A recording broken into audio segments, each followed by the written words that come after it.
la segunda parte de teoría de nuestro laboratorio estaremos discutiendo la composición celular o la célula.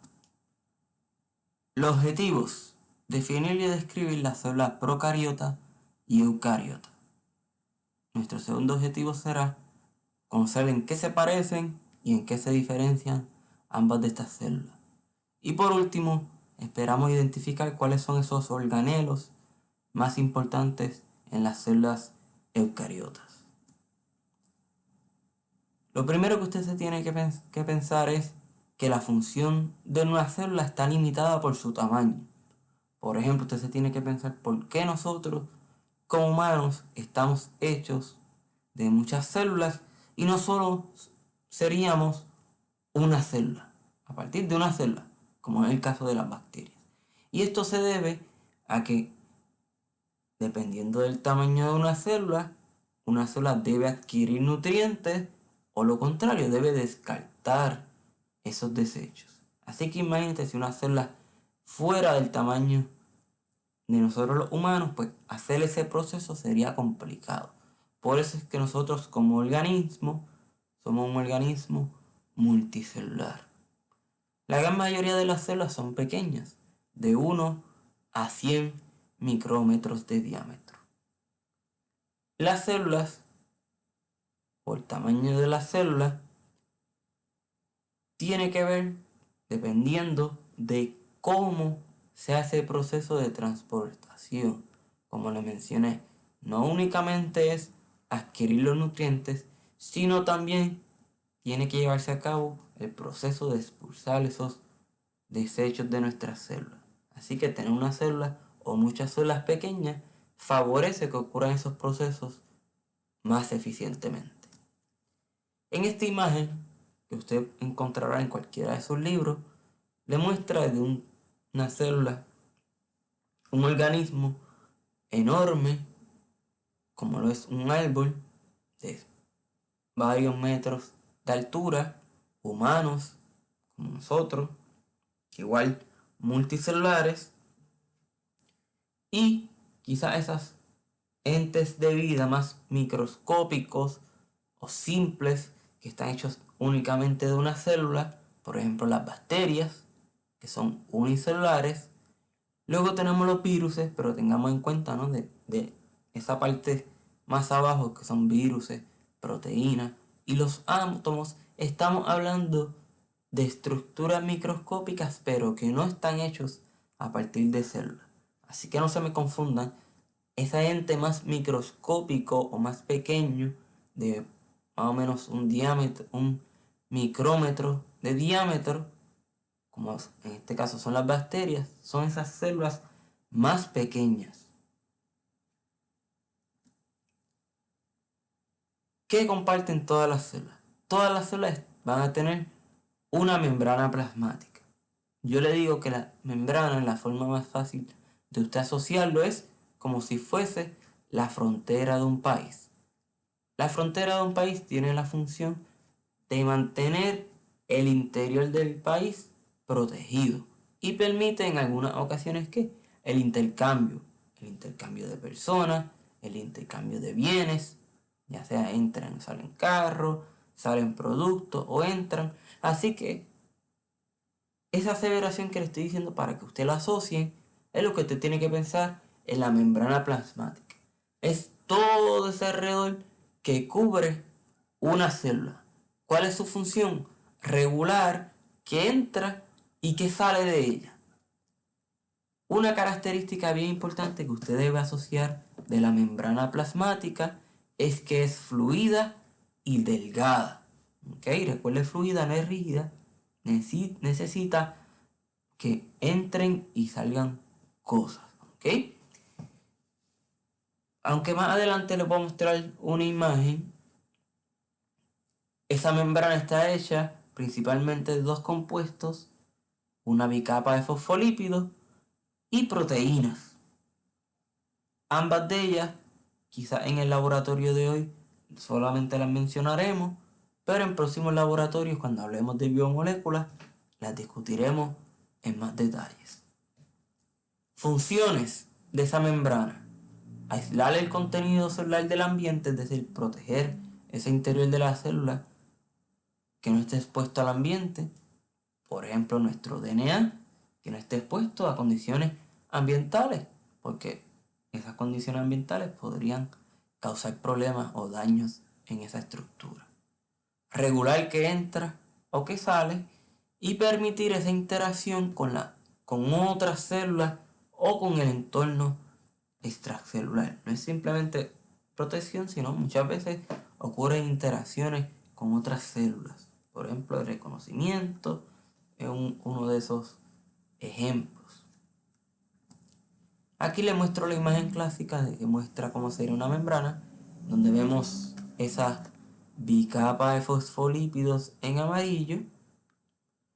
En azul mostramos lo que serían las proteínas, que ya pueden tener diferentes funciones. En este caso muestran dos. Estas que están aquí serían como canales para permitir la entrada y salida de compuestos. Y algunas de ellas pues pueden ser transmembranales, es decir, atraviesan la membrana y tienen una parte externa que son unas azúcares y por eso se conocen como glicoproteínas. Algunas de estas glicoproteínas tienen la función de comunicación, por ejemplo, o de señalización, crear una serie de señales, ¿ok? Usted va a notar que hay otros componentes en menor cantidad, por ejemplo el colesterol, que lo vemos aquí. El colesterol tiene una función importante en mantener las condiciones de temperatura ideales. Si ocurre bien calor, mucho calor, pues que haya una rigidez y no se derrita, como quien dice, la célula y no sea tan fluida. Y en el caso de que sean unas condiciones muy frías, que esa membrana no se congele y no sea muy rígida, porque si no, no permitiría ese intercambio. Por supuesto, hay otros tipos de membranas, otros tipos, disculpen, de proteínas, o las proteínas filamentosas, que pueden llevar a cabo otras funciones en la célula. Si vamos al interior de la célula, usted tiene esa membrana que cubre toda la célula, todo ese interior que es cubierto por esa membrana se conoce como el citoplasma. Es decir, que el interior de la célula se conoce como el citoplasma. En ese interior es donde van a ocurrir todas las reacciones bioquímicas y metabólicas. Es decir, donde se hace la energía, donde se crean enzimas, donde se degradan compuestos, donde se multiplica el DNA. Todo eso ocurre en el citoplasma. Vamos a ver que algunas células contienen organelos, así que los organelos son parte de ese citoplasma. Hay otro vocabulario que usted debe conocer, que es el citosol. Y sepa diferenciar citosol de citoplasma. El citosol es parte del citoplasma, pero se conoce al citosol como esa parte fluida del citoplasma, es decir, lo que contiene el agua, la sal y moléculas orgánicas.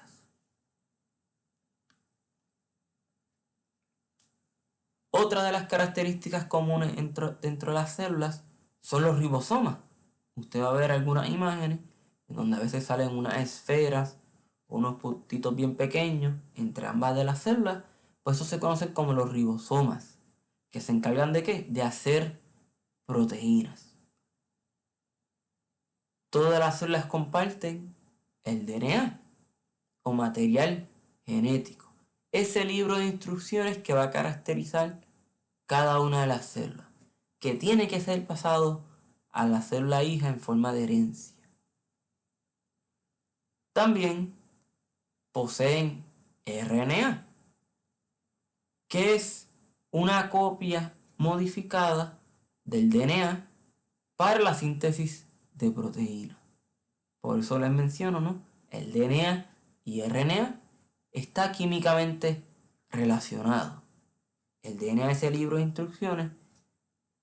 El RNA sería una copia de ese libro de instrucciones, pero más sencilla para hacer las proteínas. Y eso lo hablarán quizás en más detalle en algunos procesos de las células en la clase, pero aquí en el laboratorio no hablaremos tanto detalle, quizás discutimos un poco en el laboratorio de biomoléculas la semana que viene. Existen dos tipos de células. Las células procariotas, que procariota es antes del núcleo o sin núcleo. Dentro de los procariotas tenemos dos grupos y es bien importante que usted las reconozca: las bacterias y arqueas. Y el otro tipo de células serían las células eucariotas, que poseen un núcleo o núcleo verdadero, y ahí contiene 4 diferentes organismos: los animales, las plantas, los hongos y los protistas. Las células eucariotas son mucho más complejas, tienen un núcleo, es decir, ese DNA, ese material genético, está envuelto o está dentro de un saco de membrana, y eso se le conoce como el núcleo. Y en adición a eso tiene unas estructuras especializadas que se conocen como organelos, que están rodeados por membrana. Y algunos de ellos los mencionamos al final de esta conferencia. Características de las células procariotas: son bien pequeñas, muchas de ellas menos de 5 micrómetros de largo. Por ejemplo, bacterias. Estructura interna bien sencilla. Si usted muestra una imagen de una bacteria, usted únicamente puede encontrar ribosomas y el DNA. Y ese DNA está libre dentro de ese citoplasma, no está envuelto en ninguna membrana. Posee diferentes tipos de formas características, que yo les voy a dar algunos ejemplos. Y por supuesto posee una pared celular que es rígida. Importante ese último punto: carecen de organelos delimitados por membrana. Es decir, que no contiene ningún organelo hecho de membrana. Y algunos de ellos los discutiremos en las células eucariotas. Es decir, que es algo bien sencillo. Aquí les muestro una comparación entre eucariotas y procariotas. La primera ya lo mencionamos. Una contiene núcleo, otra no contiene núcleo. Eucariotas contienen núcleo, procariotas no. Procariotas, sencillo, no tiene organelo. Eucariotas sí. El DNA o material genético, en el caso de las procariotas, es circular. En el caso de las eucariotas, no es circular. Inclusive puede tener varias copias de DNA. Ambas poseen ribosomas. Quizá los ribosomas de las procariotas es más pequeño en comparación con las eucariotas. Algunos de ellos pues tienen estructuras parecidas como flagelos para el movimiento, que puede ser distinto en términos proteicos, pero eso no viene al caso. En términos de tamaño, por supuesto las procariotas, al ser más simples, son mucho más pequeñas, de 1 a 10 micrómetros. En el caso de las eucariotas, pues son mayores, de 10 a 100 micrómetros. Grupos procariotas, recuérdense: bacterias y arqueas. ¿Cuál es ese grupo de arqueas? Que quizá no le he mencionado. Las arqueas son esos organismos unicelulares que viven en ecosistemas extremos. Por ejemplo, aguas termales, lugares con compuestos químicos altos, lugares bien fríos, altas concentraciones de sal. Quizá ustedes han visto las salinas, por ejemplo, de Cabo Rojo, y las ven rosadas. ¿A qué se debe eso? Al crecimiento de arqueas. Dentro de la eucariota, recuerden que se divide en 4 grupos: protistas, plantas, animales. Y recuerden, ¿no? Y hongos, ¿no? Entonces, aquí les muestro una imagen clásica de un procariota, una bacteria. Quizás esto es un poco más complicado porque incluye unos detalles que no vienen al caso, pero usted enfóquese en el interior de esa célula. Si usted dice aquí, esto amarillo sería lo que es la membrana, así que todo esto que está aquí en el interior sería el citoplasma. ¿Qué vemos? ¿Se recuerdan los puntitos que les mencionaba? ¿No? Esas esferas son los ribosomas, lo que hacen las proteínas. ¿Qué otra cosa encontramos? Esta región aquí, que no es otra cosa que el DNA o ADN, el material genético. En el caso de las bacterias o procariotas, muchas veces ese ADN se aglomera en una región y se conoce como el nucleoide. Pero no es un núcleo. Usted ve ese material genético, no está envuelto en nada. Hay diferentes morfologías de bacterias, algunas de ellas son en forma de bastón, que se conocen como bacilos, otras son en forma de esferas, que se conocen como cocos, y otras son como en forma de hélices, como un sacacorcho, que se conocen como espirilos o espiroquetas. Recuerden, procariotas, citoplasma homogéneo, sencillo, únicamente contiene ribosoma y DNA. Y ese DNA muchas veces está enrollado en una región central que se conoce como región de nucleoide. Pero no es un núcleo, recuerden eso, no es un núcleo. Por supuesto hay sus excepciones. En caso de la gran mayoría de las bacterias usted no las puede ver a simple vista. Pero hay un microorganismo que, pues por supuesto esto sorprendió a muchos y se conoce como tío Margarita namibiensis. Y este que vemos aquí, que es de 1 micrómetro de diámetro, prácticamente la cabeza de una mosca, una bacteria. Por supuesto, esto es un caso único. Y esta bacteria se encontró a cientos de pies de profundidad en la Tierra. Un lugar bien extremo, algo que no ocurre, pero ¿verdad? Siempre hay sus excepciones, ¿ok? Por supuesto, hay algunos microorganismos que realizan fotosíntesis, ¿ok? Pero tenemos que tener en cuenta que cuando usted hable de fotosíntesis, en los eucariotas eso ocurre en un organelo membranoso que se conoce como los cloroplastos. En los procariotas no tienen organelos membranosos, así que esa fotosíntesis ocurre en la misma membrana. Y eso es bien importante que usted diferencie eso, ¿no? En los procariotas, la fotosíntesis ocurre en la membrana y no en un organelo como los cloroplastos en el caso de las eucariotas. Aquí les muestro una cianobacteria que se conoce como Nostoc, que en este caso muchas veces forman esas estructuras como en forma de cadena. No es un alga, es una cianobacteria. Es decir, una bacteria que realiza fotosíntesis. ¿Ok? Posiblemente usted ha escuchado muchas veces que las plantas son importantes porque producen el oxígeno que nosotros respiramos. Sin embargo, la gran mayoría del oxígeno en nuestro planeta no es producido por las plantas, sino es producido por este tipo de organismo o microorganismo que estamos viendo, que se conoce como las cianobacterias, que muchas veces ocurre en el mar o en ecosistemas acuáticos de agua dulce.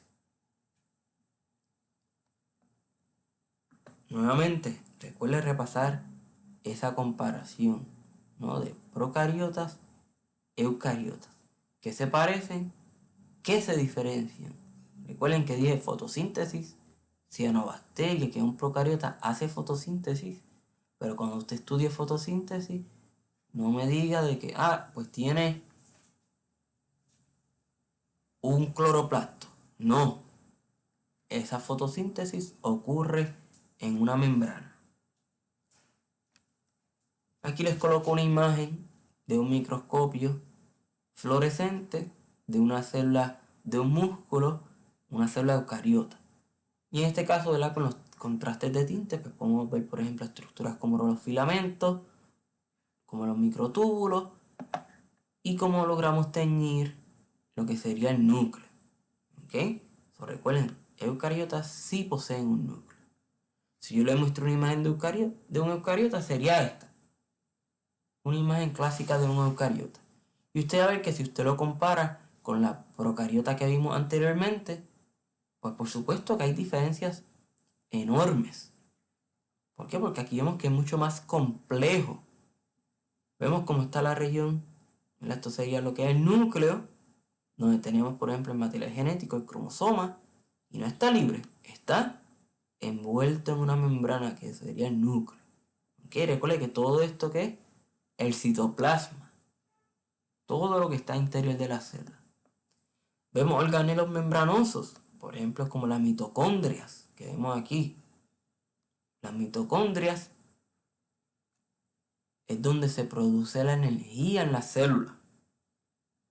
Esas centrales eléctricas de la célula, por darle un ejemplo. ¿Ok?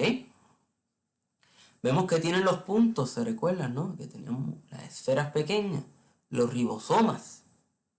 ¿Ok? Mismo aquí, ribosomas. ¿Qué vemos?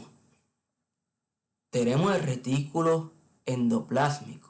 Quizá esta imagen no lo muestra bien, pero hay dos tipos de retículo endoplásmico. El retículo endoplásmico rugoso, que es el que posee los ribosomas y se encarga de hacer las proteínas, porque si los ribosomas hacen proteínas y están pegadas al retículo endoplásmico rugoso, va a hacer las proteínas. Y está el retículo endoplásmico liso, que no contiene ribosomas y se encarga de hacer otros compuestos necesarios para la célula. Tenemos de igual manera el aparato de Golgi, que es este que estamos viendo aquí. El aparato de Golgi, piense que es como el correo de la célula. ¿Qué se encarga? Usted va a ver que unos paquetes salen de ese retículo endoplásmico, pasan al aparato de Golgi y él se encarga de decidir hacia dónde va ese paquete. Esta proteína que llegó, ok, esta proteína sirve ¿para qué? Para hacer una enzima. Este fosfolípido va hacia la membrana. Tienen diferentes funciones. Tenemos los centriolos, que vemos aquí. ¿Qué función tienen ellos? En la división del DNA.